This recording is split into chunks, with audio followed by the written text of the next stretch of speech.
ang dami naming kamatis. Bigay lang ito sa amin ng isang brother.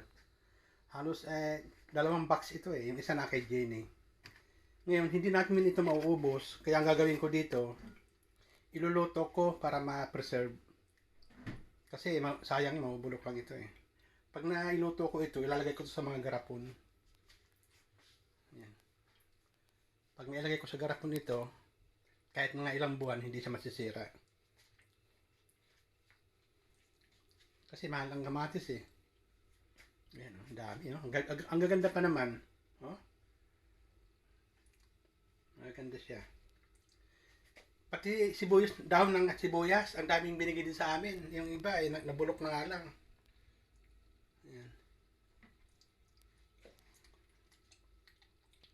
Yan, ang ganda ng puno. Ang ganda ng puno sa labas.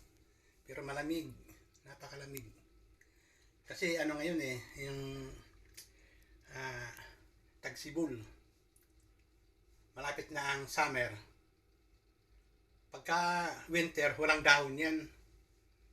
Ngayon, tumutubo ang mga bulaklak. Sunod yan, magdadahon yan. Mga puno.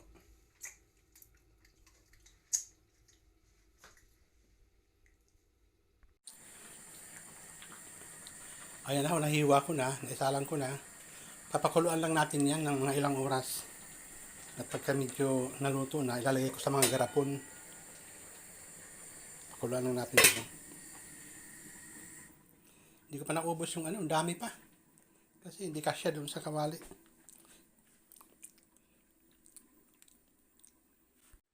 Yan na. Yan na yung nagawa ko. Kulang tayo sa bote, kaya hindi ko naluto lahat. Pinakuluan ko yan ng mga halos 2 oras.